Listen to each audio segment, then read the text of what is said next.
What's good, YouTube? You already know it's BR the CEO. We back with another video, man. In today's video, I have no idea what we about to be doing. I'ma just vlog my day and show y'all what it's like to be a 7-figure earner in the rental car space and credit space. So as you can see, I'm here in my warehouse right now. We got the Suburban, we got the BMW i8, we got a Audi Q8, and then we got, what's that, like a Maserati? I don't even know. That's a Maserati though. And then we have the X5M Competition, and that's just the cars that are available right now. We got a ton of vehicles here on our fleet. I'm currently in Houston, Texas, so if anybody is ever in Houston, Texas and y'all want to rent from me, all you have to do is just DM me on Instagram at BR the CEO. Yeah, y'all, like I said, I don't know where this video is gonna go, but it's gonna go. And people always ask me, how do I start a rental car business? I'm gonna show y'all exactly how I start a rental car business, right? The first thing is, a lot of people, when they start businesses, they don't have the money, right? People, whoever tell you that it's free to start up a business or it doesn't cost nothing to start a business, that's completely cap, unless it's a business that you can make off of content and you just make content and make money like that, because obviously social media platforms are free. Marketing is free on these platforms, so you really don't have to do that. But if you're starting a real, like, in-person physical, if you're starting like a brick and mortar or in-person type of business that you need to be in person and have like product and stuff like that, you kind of do need the funding, right? It's very, even if you do have an online based business, you need the funding to drive the business and grow the business, scale the business, etc., etc. So right here I have an approval, as y'all can see right here in my Slack chat. This is Slack, a screenshot from Slack. We got somebody approved for $35,000. If y'all can see that, $35,000, that's just in one credit card. So I have a credit company, right? And my credit company gets people approved for business funding. So if we can get you approved for business funding, we basically can start your business and fund your business. But I was doing credit before all of this rental car stuff. So it's like the credit business was already there for me. I already understood credit. So I just took the credit and started investing into the rental car business because that's what I like. I like cars. So my love for cars basically came from, you know, I actually don't know where it came from, but it just came to me, and it's just something that I've always liked. So I can get these cars, drive them for free, rent them out. You know, the clients pay my note, just like real estate.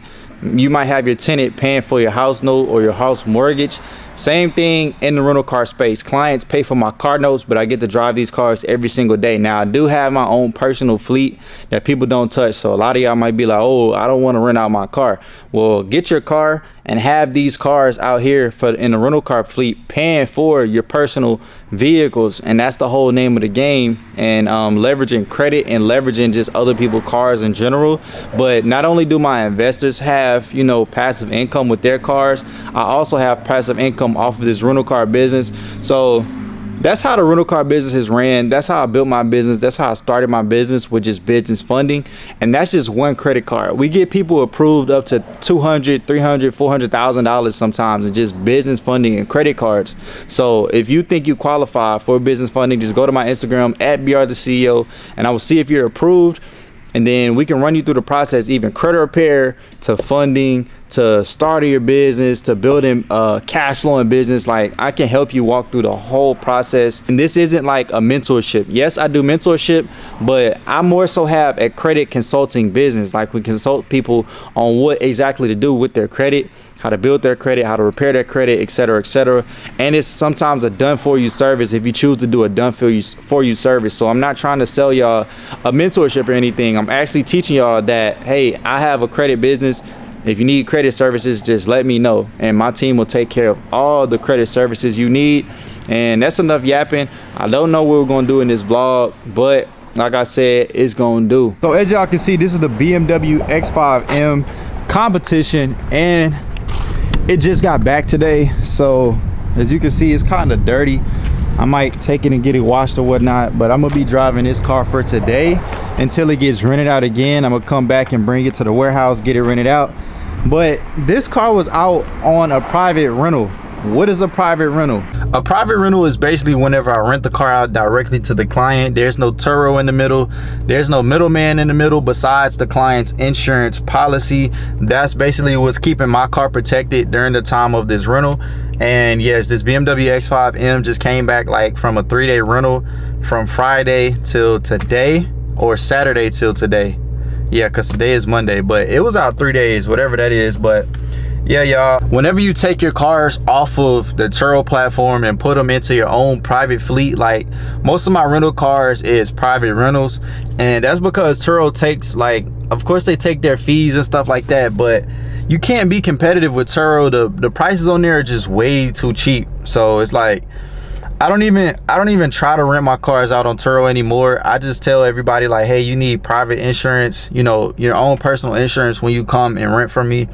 And then I get the insurance policy verified or whatnot, record the car, make sure everything is good on the car before it goes out, keep the maintenance good, etc., etc. And I've been doing it about 3.5 years, and I continue doing it for forever, honestly, until I sell the business in the future, sometimes in the future. But I plan on doing like a paint body shop, wrap shop, PPF, all of that stuff, like mechanic shop. But I'm doing all high-end luxuries, like nothing lower than a BMW, Audi, Mercedes. Everything above that class is what I'm gonna be doing as far as the rentals. I even want to start modding my cars and start renting them out to people, because when you get to a certain point in the rental car space, you've built a certain clientele to where people, you trust people, right? So you're going to have a bunch of clients that you're used to renting to, and they're going to be referring other people, which obviously the people that they refer is going to be good as well, because it's a referral, right, from somebody that actually knows this next person that's coming to rent a car. So it gets easier as you go on and you build your clientele. That's the whole name of the game when it comes to this rental car stuff, y'all. But always remember, it all starts with your credit. Like I preach this. That's the boring part of these businesses. Like, people don't understand how important credit is until they need it. People don't understand how important their credit is until they walk in a dealership and the dealership decline them, or give them a 20% interest rate, or approve them and they need $20,000 down for a Corvette C8. And it's like, that's when you realize you need credit. And a lot of people don't worry about their credit until it's time to put that pen down on the paper, right? That's why I started a credit business as well, because it's like, I need the credit in order to get the cars. So it's like there's a void, right? There's a gap between people who have good credit and people who have bad credit. And you know, there's people that need help with their credit. So the bad credit people, they basically come to me, I help them, they pay me a fee, whatever, fix their credit, go get them approved for a car. They can add the car on the fleet, they can start their own fleet, they can start their own business. It really doesn't matter to me. But that's, you know, the void that I saw in you know, the space of being an entrepreneur. You always have to find where is the void, what needs to be fixed, what do people need help with, and credit was the way for me. Yes, y'all, I own a credit business and a rental car business, but we're gonna go ahead and dip. I'm gonna probably go get some coffee right quick. But yeah, y'all, it's a blessing to be able to come to my warehouse at what, it's currently 3:56. I don't know if y'all can see that, 3:56. It's just a blessing to be able to come here in the middle of the day and literally work on my passion. But yeah, y'all, that's enough yapping, I think. All right, y'all, so hopefully y'all can see me right now. It's kind of dark sitting here in the Trackhawk, but I'm about to break down some Q&A that I did on my Instagram. And y'all know I try to be as transparent as possible when it comes to these businesses, because it's a lot of coaches and like fake, you know, gurus and stuff like that on social media. And if the camera is dark, forgive me, y'all, but I need to get it set up for this car to do my recording. But it's a lot of people that are on social media that aren't transparent, and that's what I try to be. I try to be transparent. I don't want nobody like using me as a coach, and then like when they get into the mentorship or the coaching program or whatever I have going on, it's like, nah, bro, it's gonna take you some time to build, or nah, bro, this is what you have to do in order to build your credit. It's not where you just jump in and just start automatically applying for stuff, get 100K in funding, get 10-20 cars off rip. Like, I'm very transparent. I'm not gonna sit here and mislead anybody just so I could get you to pay for my service. So I feel like that's what separates me in this space of coaches and, you know, people who really do this stuff in real life. It's a lot of people that do it on the internet. It's a lot of people that do it in real life. There's a difference. But I'm gonna go ahead and break down these Q&A questions, and I'm gonna try to be as transparent as possible, y'all.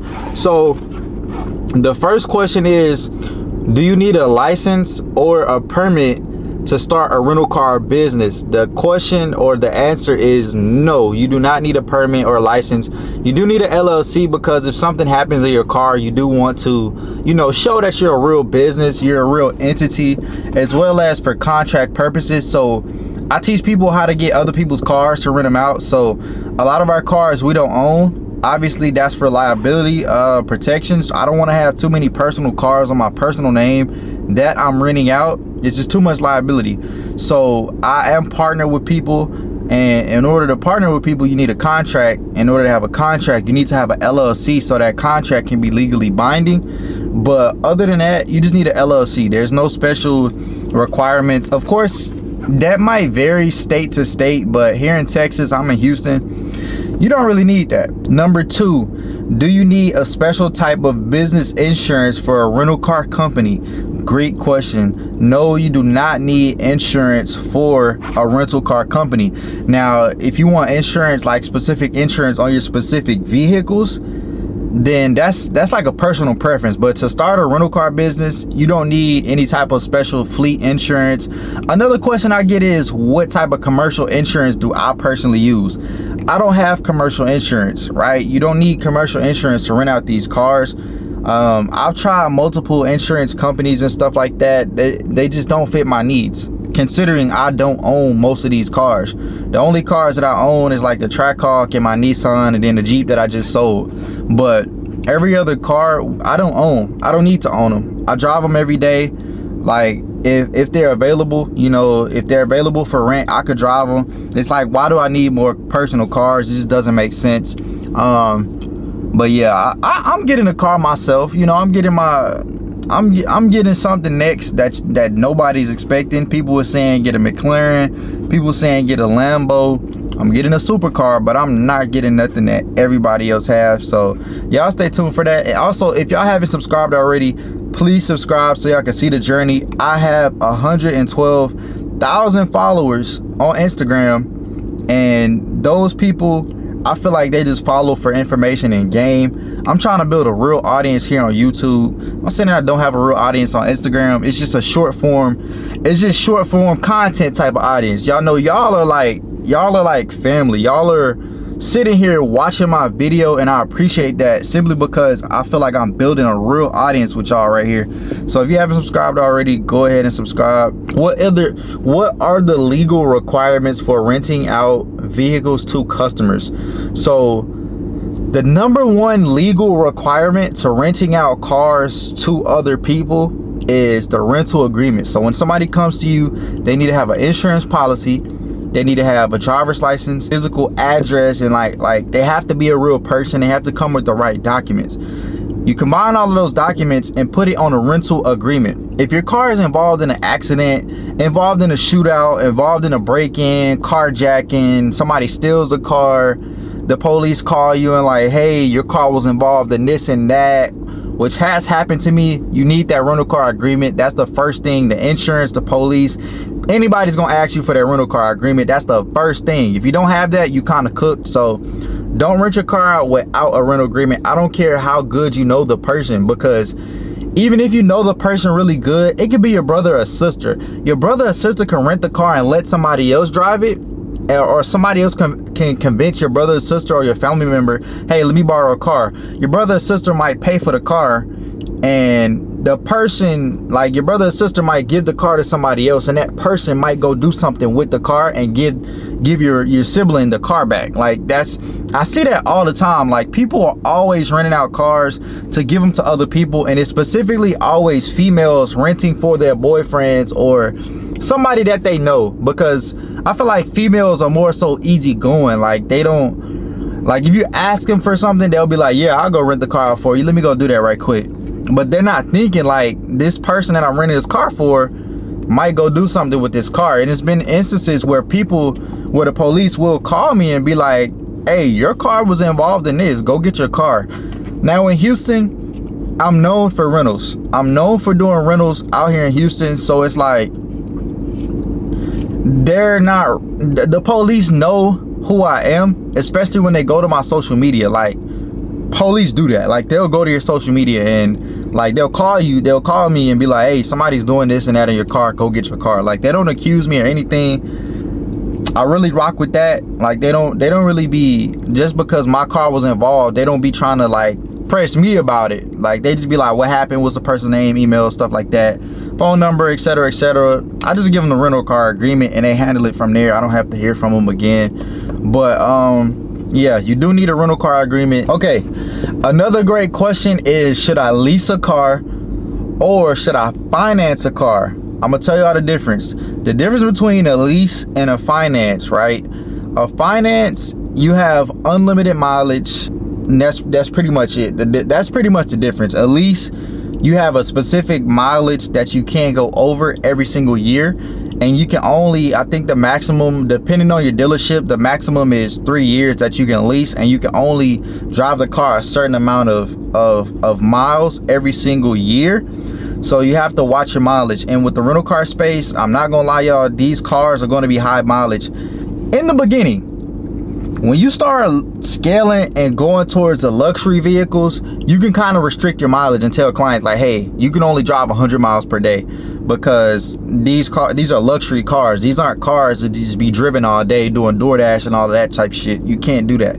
But when it comes to economy cars, you can be relaxed with letting them run miles on it. Like with my economy cars, or when I was really running economy cars, or when I tell my students, hey, run these economy cars, I say do unlimited mileage. And that's simply because these cars in the economy space, you don't really have to worry about the mileage, honestly.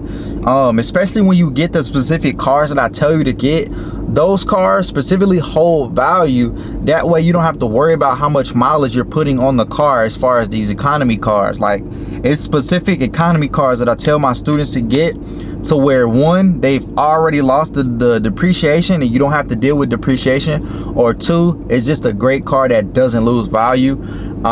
So like inside of my school community, I teach all of that, how to find the right deals and stuff like that. So if y'all haven't joined the school community, I recommend y'all join that. I teach y'all how to find the cars that, you know, are going to hold value, or how you see, you know, if you're buying the car at negative equity or whatever the case may be, you have to correctly, it's like, I look at it as like trading. Like, you get in a trade and you exit a trade, right? You have to know when to enter and exit the rental car, right? So like I just showed y'all a couple vlogs ago, I made what, 40-50,000 off of a Jeep Cherokee, but the car was worth 30,000, you know, 20,000, 25,000, somewhere around there, and it was on my business name. So it's like, I'm running that car up. I don't care about the mileage, because I've profited anywhere from $20,000 to $30,000 off of this one car, right? And I was able to pay the car note. That's profit. So yes, y'all, that's the difference between leasing and financing. Definitely don't ever lease. I will only lease a car if it's like an exotic and I barely drive it already. Like the Trackhawk, I could lease a Trackhawk because I barely drive my Trackhawk. I drove my I had my Trackhawk for a year and I only drove it 9,000 miles, which is like very low monthly mileage for a car in general. Like, that's very low, and I do that on purpose. I finance my Trackhawk, but I really don't drive it like that. It's a Trackhawk. As y'all know, they don't make them no more. So it's like, that's why I felt like this was a great car to go ahead and purchase right now, because it's not going to lose value. So any car that I get from now on in my personal name is going to be holding value. That way I don't have to take the hit on depreciation or nothing. But leasing a car, if you lease a car, the dealership is basically giving you the car to knock out the depreciation, then they take the car back and lend it out to somebody else. So that's usually how leases go. But I personally don't recommend leases if you want flexibility, unless it's your personal car and you barely drive it. That's why I said for luxuries and exotics, you can lease those cars. It's cool. what types of vehicles should I start with, right? What type of vehicle do I recommend y'all start with? Now, it all depends on your risk tolerance. I always tell people with the economy cars, you're going to be dealing with a lot of risk. People that are renting your car to do bad things with the car, people that are low income, so they won't pay you, they always want to argue, those type of low class people, versus luxury cars. Now let me say, economy cars are easier to rent out because there's more people with less money than there is people with more money. So with that being said, it's easier to rent out an economy car than it is a luxury car. Now a luxury car, you get a higher class type of person, the cars cost more. Like, we barely see any damage with our cars. The only damage that we've seen with our cars is just one was stolen, which we recovered back, and then another one was a Corvette C8 where the suspension blew, but that's just because somebody went over a hole too hard and it blew the suspension. But other than that, you're not really going to get your cars back like damaged as far as the luxury cars go.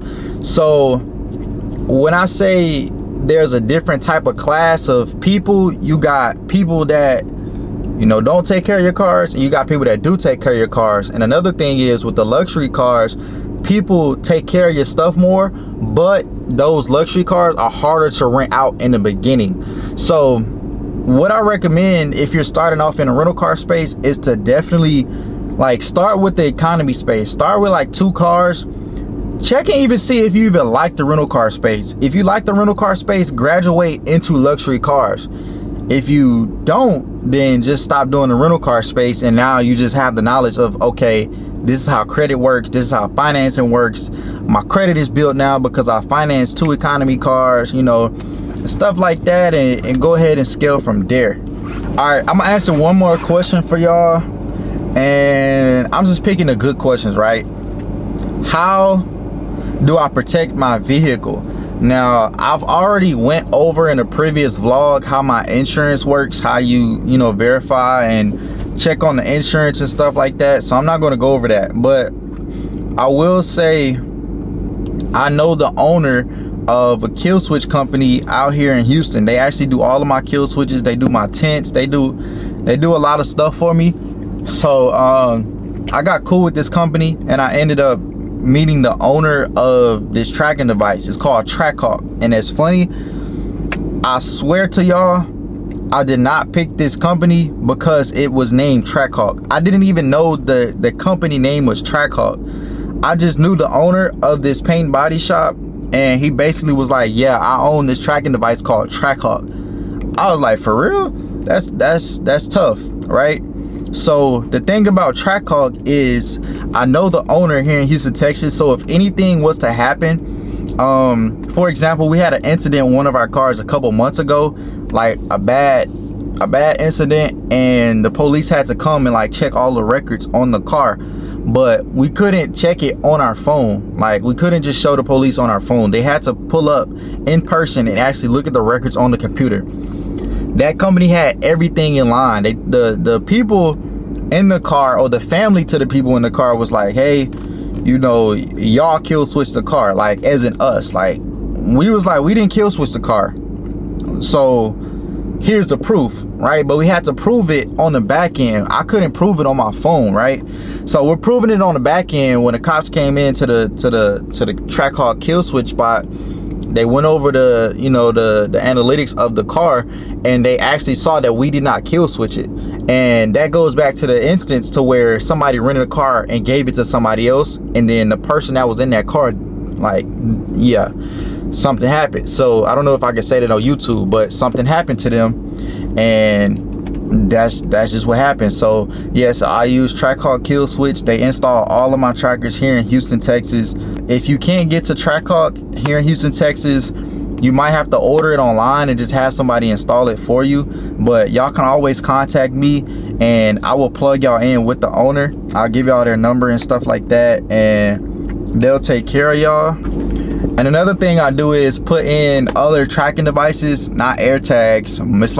It's like wireless trackers that you just put around the car that you have inactive, right? And when you have these things inactive, trackers, thieves can basically tell if trackers are active or not.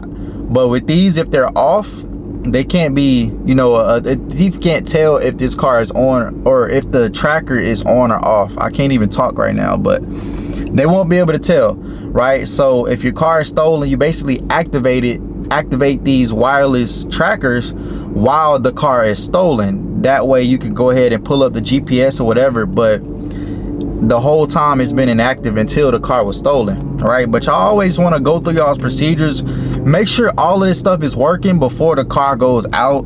Or like, I have a warehouse, y'all see this all the time. Like in the warehouse, we'll just go through maintenance, make sure cars are good, make sure, you know, keep our oil changes up to date, keep our, you know, whatever that we need to do up to date with these cars. And that's basically how I keep our cars safe. Of course, like I said, I went over insurance in another video, so I'm not going to go over that. But with that being said, y'all, I'm going to show y'all a little bit of this Trackhawk and the details of the car, because I am probably a month or two out before I get my new car. And the new car is going to be insane. I'm not going to lie. It's going to be like, this next car is going to be the car that I get. And I'm not getting any more cars for a minute. Even though I'm a car guy, I like Porsche GT3s, I like SVJ Lambos, I like cars of that level. This car is like a Lamborghini Huracan Urus type level car. Y'all know it's levels to the car. Like it's supercars and it's a hypercar. Like a SVJ is like a hypercar. I wouldn't say a GT3 is, but the price range is damn near a hypercar. I like cars like that, so this is going to be the next step for me. It's a supercar, and then after the supercar, I got to jump straight into, like, I'm not looking to get no Urus or nothing like that. I'm getting a car that nobody else got, y'all, which is why I got a Trackhawk. Like, you pull up and people don't know what this car is. They just see it's a Jeep and they just like, oh, this is just a Jeep. Like, I like cars like that, like low key, you know, tough cars. So let me show y'all, man. Show y'all little details of the Trackhawk, man. So first off, the steering wheel, I did get the steering wheel. And then, oh yeah, I just purchased a house, y'all. So I don't know, I need to do a vlog on that, but I just got this house. This is my garage. So let me, god damn. I even got my brakes done, y'all. All I have to do is just lower this car a little bit. It's kind of already low, but it needs to be lower. And yeah, I might put like a little side skirt right there. I already got this lip, so the lip is down there, that blue. I like little accents and stuff. So all of my cars is basically gonna be just like this Trackhawk. In a way, if y'all haven't subscribed already, be sure to subscribe to the YouTube channel. If you haven't followed me on Instagram, go ahead and follow me at BR the CEO. And I'm gonna go ahead and wrap up the video right here. And let me know in the comments what else y'all want to see from me on this YouTube channel. Like I always say, bro, I'm not a YouTuber, but at the end of the day, I'm gonna be a YouTuber. Like I'm gonna be showing y'all exactly what I do day to day in my day-to-day life. I'm trying to get better at it. This definitely is not what I do, but I'm doing it for y'all, man. I'm the type of person I want to give back, and this is my way of giving back. This is my way of showing love to people who support me and you know, that are with me through the entrepreneur journey. So yeah, y'all, if y'all haven't already, subscribed to the YouTube. And that's it. It's BR the CEO. You already know, and I will see y'all later in the next video.